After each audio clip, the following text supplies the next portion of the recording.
Welcome back to Blackout Motorsports.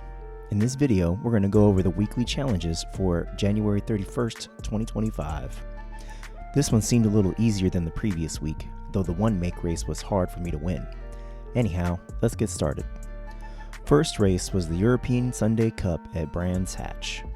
I decided to use a weird one, the Mercedes-Benz S Barker Tourer, for this one, just for something different. I feel like I did a pretty mild tune that you can see here. Pretty much all bolt-on parts other than the body rigidity mod. Driving it was fairly simple, but you need to ease into the throttle out of turns. Apparently the 6.8 liter supercharged engine has too much torque for the comfort tires. Still an easy win, and it's on to the next one.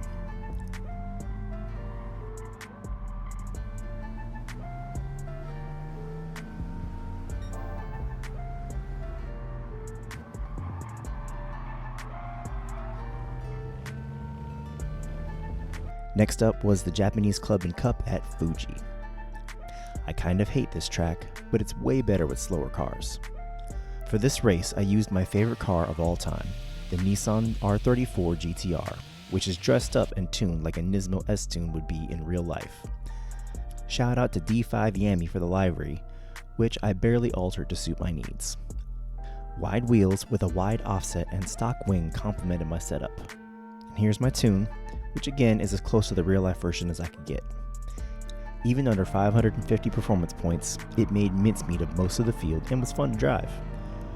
Also, it looks like some racers got rain, so I'd stick with sport tires for traction in that instance.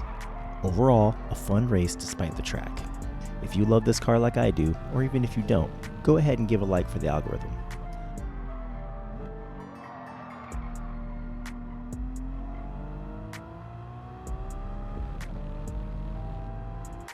Third race of the week was a world touring car race at Interlagos. I decided to use a tuned up version of one of the new cars for this update, the Hyundai IONIQ 5N. Aero and wide wheels and some bolt-on parts kind of made this a weapon. With competitive straight line speed and superior cornering, I was able to weave through traffic pretty well. It ended up being a fun race. Just be sure to brake a little bit early. Brakes on this thing, for the weight, not that good.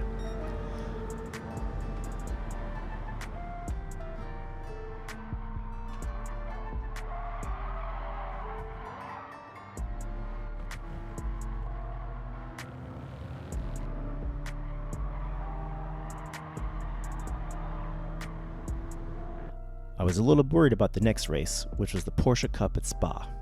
These races are notorious for being very difficult to get first. However, this was not a problem at all with the 911 Turbo S.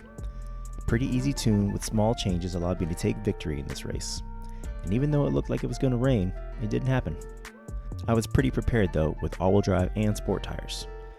The only race I won outright without trying a second time. I love this car.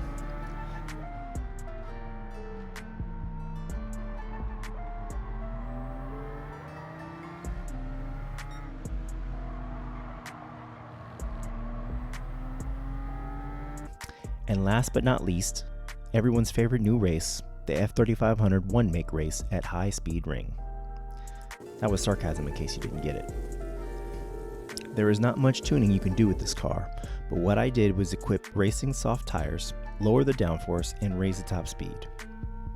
This allowed me to reach over 225 miles an hour using an opponent's draft before passing. The two tips I have for this race are these. First, draft, but do not get drafted. I was able to stay in front despite constant terrible navigation of the middle section, like getting off of the racing line down the straights.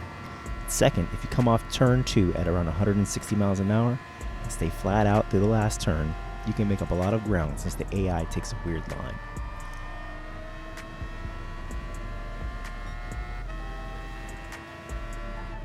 All in all, an interesting weekly that wasn't too difficult. I had a lot of fun. If you made it this far and found this interesting or helpful, go ahead and hit the subscribe button and I'll see you in the next one. Thanks for watching and happy racing.